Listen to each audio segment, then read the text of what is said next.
as a qualitative researcher. What that means is I study people and I study what they do and why they do it. As a kid growing up, like most kids, I'm still getting used to this. Like most kids growing up, I asked a lot of questions, which made me pretty insufferable. Because I asked things like all the time, nonstop, why is there fuzz on a tennis ball? What is so magic about magic markers? Why are barns red? So I kind of got put to bed early a lot. The one thing I loved more than asking questions was stories. This was one of my favorite stories growing up, Where the Wild Things Are. And I still love stories. I was a writer for a long time, turned copywriter, now turned researcher. And what I realized about what I love about stories is because they are about asking questions. Who, what, when, where, and why, which is what I've always wanted to know.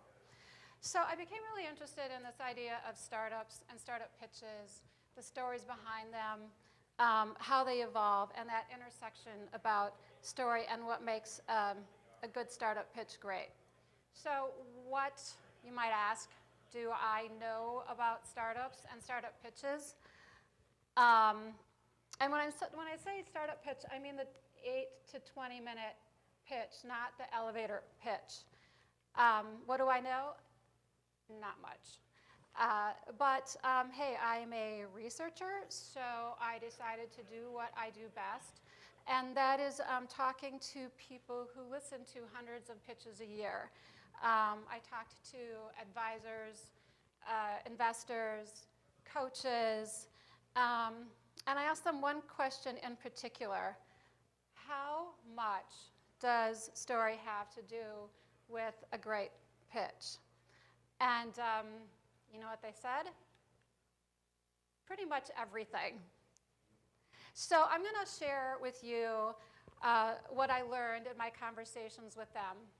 And I'd also like to open it up to all of you and kind of have a dialogue and explore this intersection as we go forward. So I guess the first thing I'd like to kind of throw out there and see what you guys have to say is some of your favorite movies, stories that you've seen or read. What do you think? Casablanca. Which one? Casablanca. Casablanca, yes. African Queen. Oh. Come on, keep on going. Who else? Who else? What stories? Yeah. Yes. Great story. Anyone else? Great Escape. Yes, totally. I think we could probably go on and on with our stories and our favorite movies and our favorite stories. And does anyone care to offer what these have in common, do we think? The strong characters, conflict resolution. We'll go into a lot of those elements today. But the one thing I think we can all agree on about what makes a great story is that they all tap into emotion.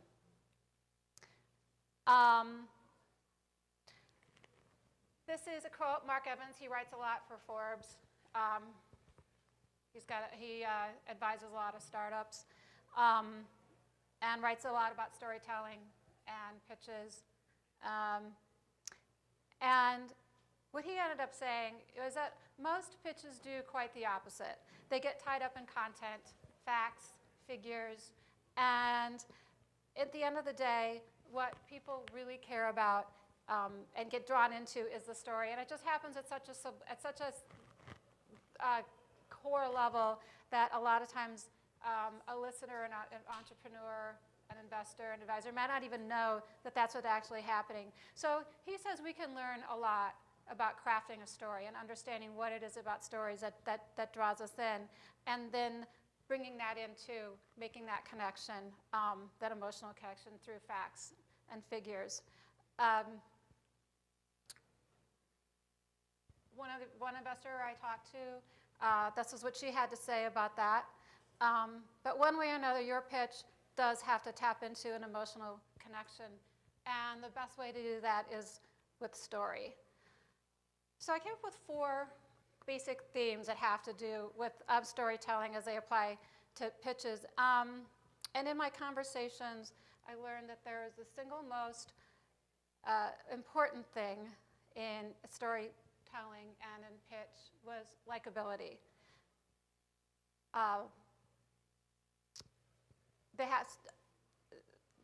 Investors are compelled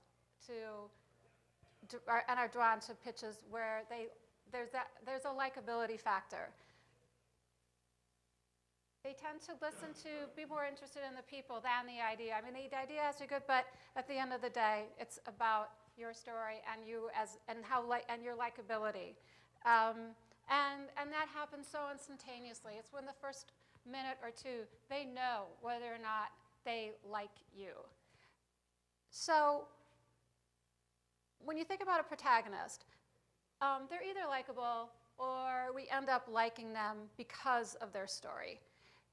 So out of curiosity again, characters. What do you guys think? Do you have any story characters that come to mind? Harry Potter. Anyone else? Any through your childhood? Iconic characters in movies, novels, Bella. Songs. Who's that? Bella. Yeah. Yes.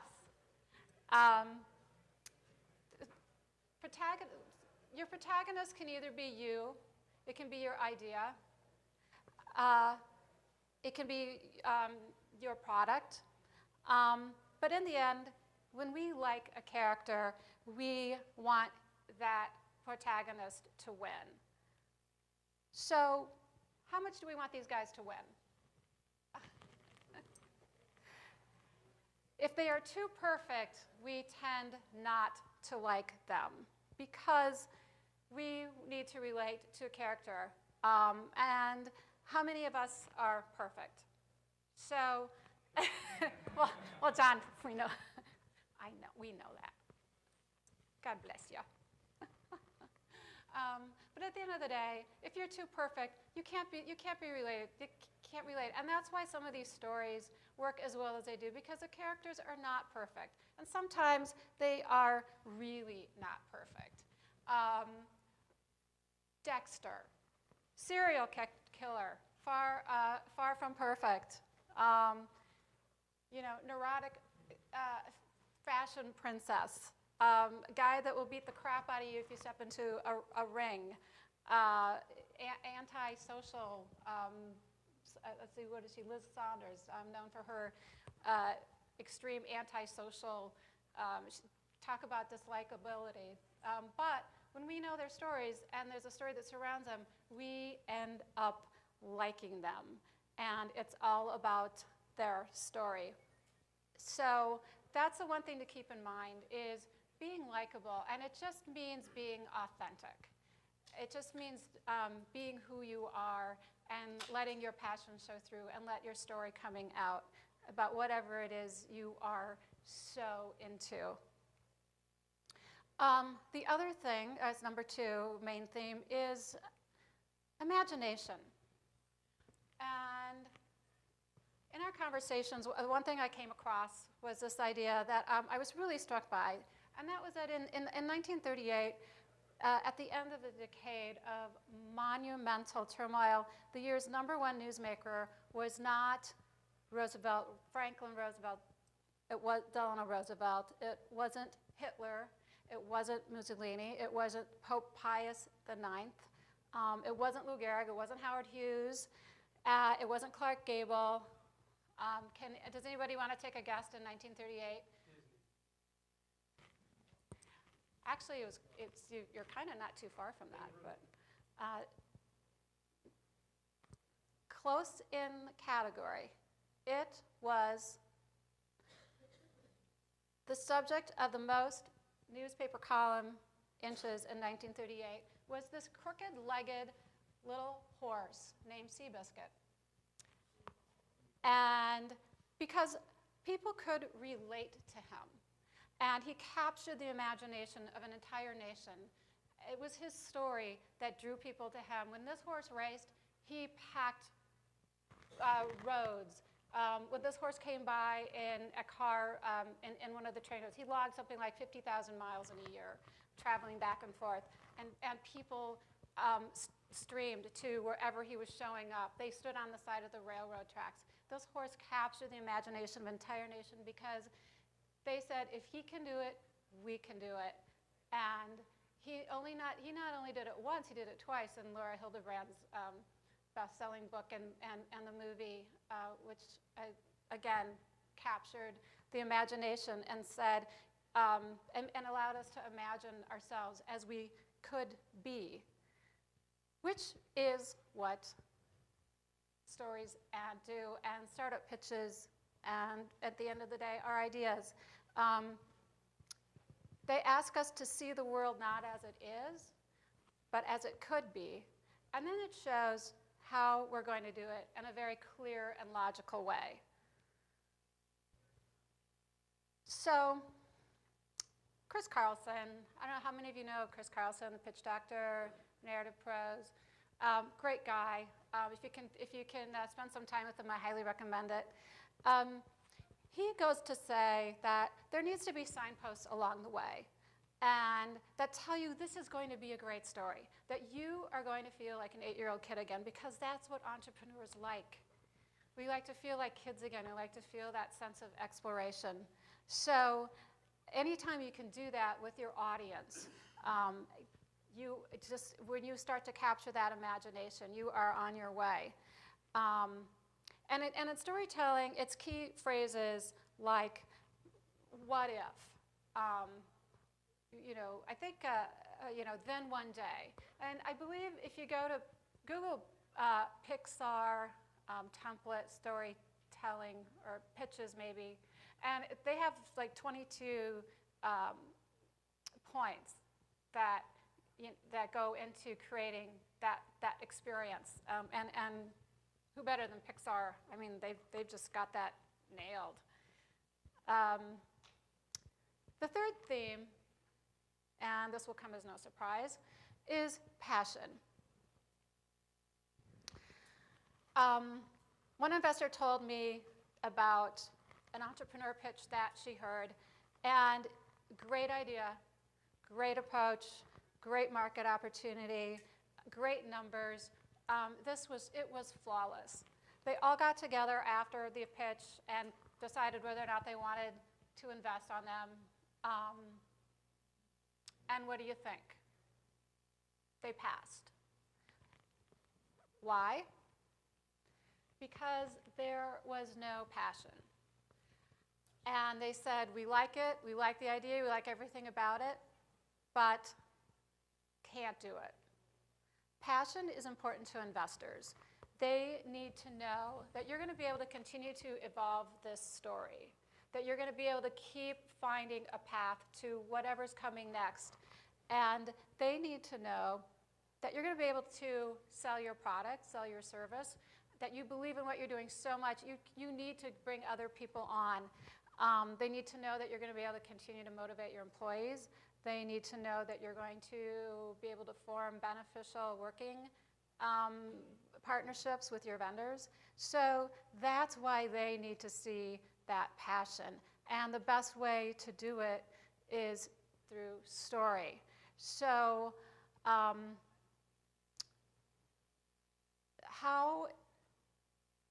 do you do that? That's how you do it. It's that easy. All you have to do is make them care. No, but you do have to make them care, and you have to do whatever it takes to make them care. But wait, why don't I have any sound here? Here we go. Oh, you can't hear this, can we?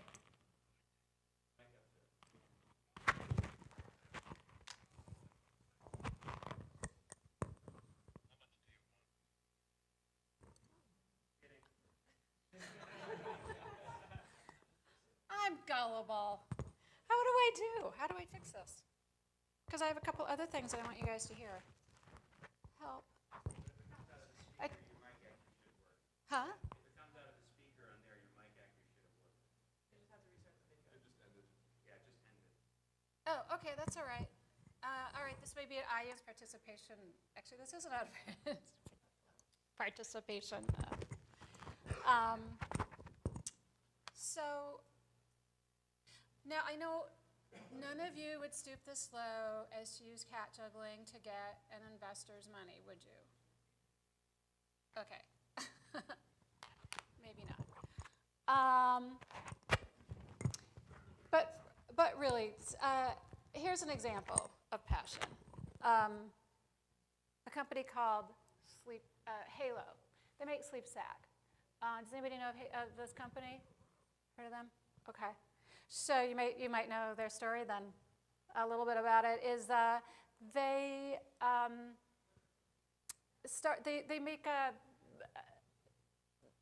make these blankets that keep babies that prevent SIDS.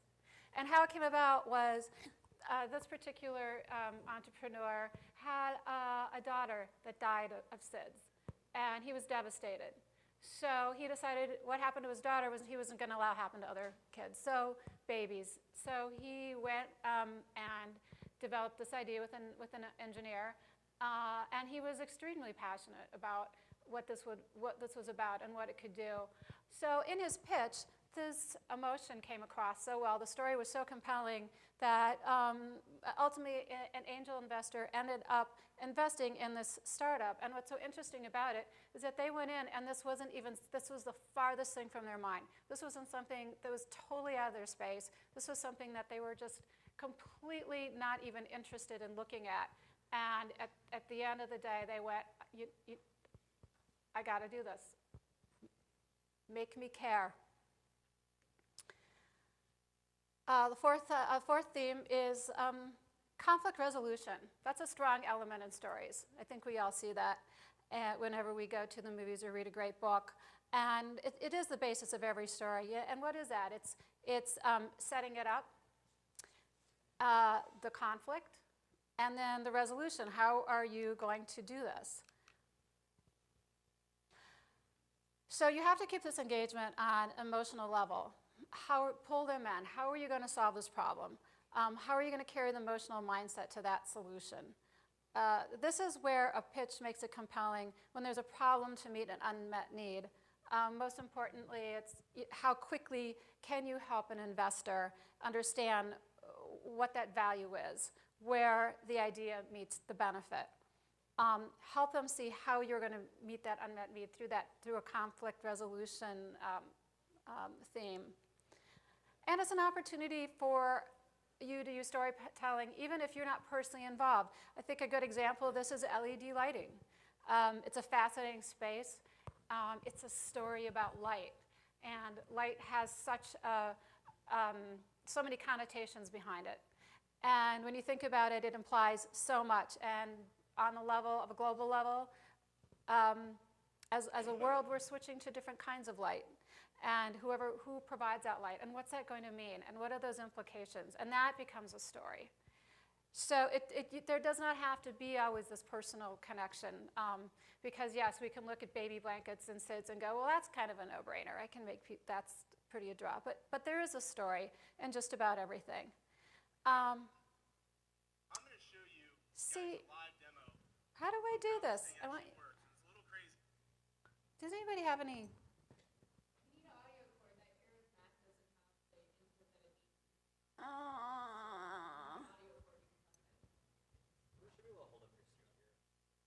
Really? I was going to say, it really blows. You want to hear this? Hang on.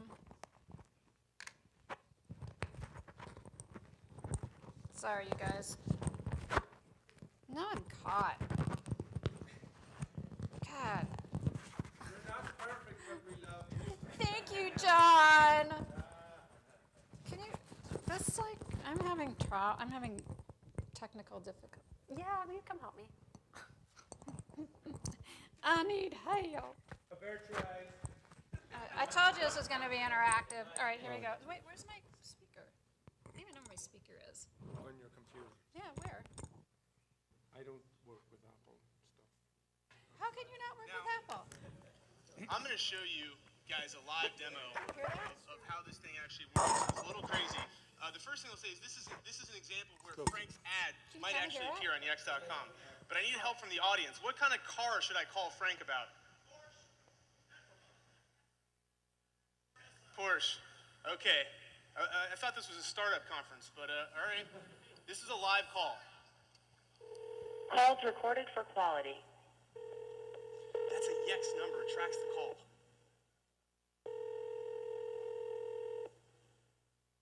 Good afternoon, Frank's Auto Repair. Hi. I have a Porsche 911, and I'd like to bring it in for a diagnostic. Yeah, sure. What's wrong with it? Well, the check engine light came on, and the front brakes are making a weird noise, and I'd just like to schedule an appointment. Will you guys actually service a Porsche 911? Yeah, we sure do. You can bring it in now. What year is it? It's 2007. Great. I'll bring it in now. Bye. All right. That's how Frank receives phone calls from consumers. What? What? We were instructed to keep these things to 6 minutes. I love that. Great example of show, don't tell. You know, he goes on to using data to explain that, what just happened in a very visual way, and I'd share it with you, but we've been instructed to keep this short. So, the next piece of in our conversation that I had that I thought was fascinating was this whole idea of keeping the rabbit in sight, but just out of reach. Not letting the hounds run past the rabbit. And what this means is that we lose interest when we tell a story and it becomes too predictable. It's a cognitive thing. We think we know what's going to come next, so we start to tune out and check our email and our text messages and things like that.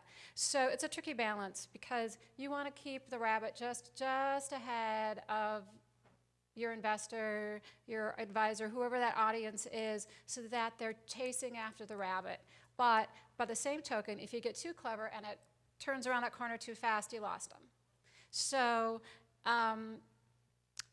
but more than anything, it's just keeping just ahead, and it's not letting the hounds run past the rabbit, and just keep it a little interesting. And it doesn't take much. Again, my conversation with Chris Carlson, it was just little things like, you know, throwing in cues or sentences or doing something just a little slightly different, just to stay a little bit ahead of the hounds. Oh, sorry, I got my slide out of order. I don't know how that happened. Another storytelling, I don't know, has anybody ever heard this? If you put a gun on the wall, use it in storytelling. What that means is when you're reading a story and the story starts out with a character and the writer tells about that there's a gun on the wall and then it never comes back and you go, okay. And it's usually for creativity. People do some things because, oh, I think that's kind of interesting. It'll keep people interested. Why it's there, I don't know. It's just kind of kooky, crazy. Don't do it. And this is something I did hear a lot from investors, that a lot of times in pitches, people will put something up there to try and keep you interested, and it really doesn't belong. So don't be creative for creativity's sake. Keep it to the point.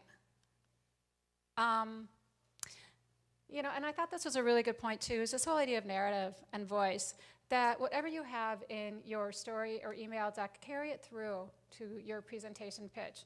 And that's part about finding your voice. You are, when you think about voice and when you talk about storytelling, there's this whole idea about voice and being unique, and you are the voice in the wilderness. So ultimately your listeners, they hear and see hundreds of pitches a day. They look at hundreds of email decks a day, and whatever you can do to keep that theme running so that they recognize you and say, oh yeah, that's that woman that had the great LED lighting idea, or that's a guy that had the great, whatever you can do to keep that theme going, keep it in there. And once you get a better idea of what your story is and what your story elements are, you can find a way to do that, whether it's visually, how you present it, what the theme is. You can find that. So this was another interesting conversation we had, because I had this question too. Yeah, but aren't B2C and B2B different? I mean, come on, B2C, that's more touchy-feely. That's easier to find a story. B2B, that's a little more drier. Can you really do story in B2B?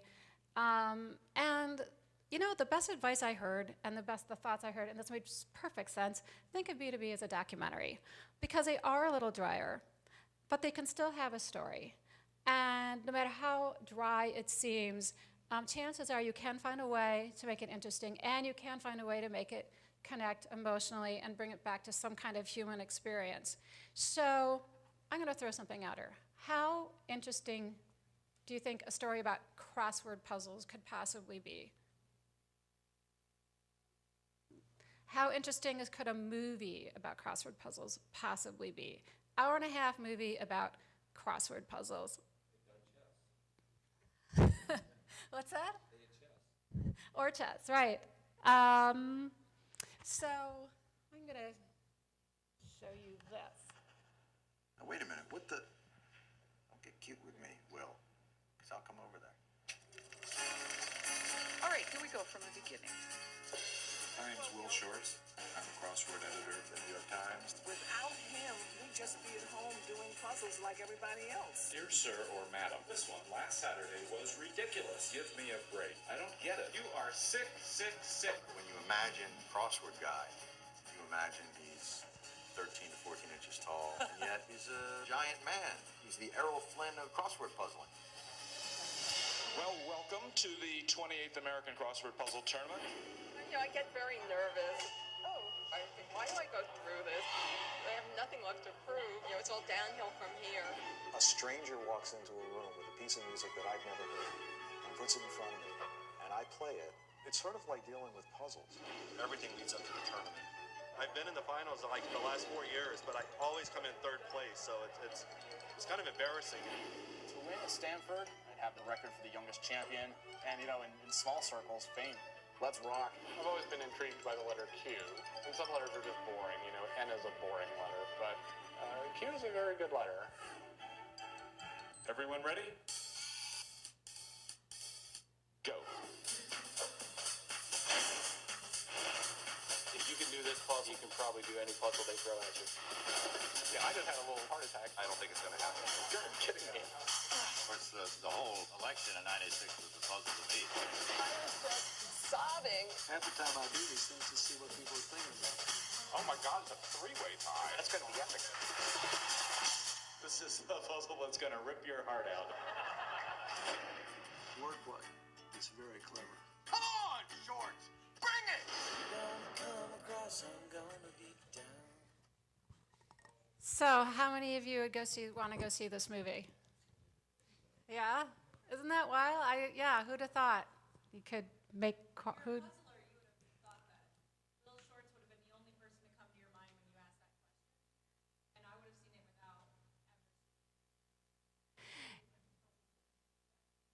Yeah, no, you're absolutely right, and the way they brought that that connection in and brought that passion and Will Short's passion, I just thought that was such a fabulous example of how you can take a subject and make it so interesting, and that there is a story.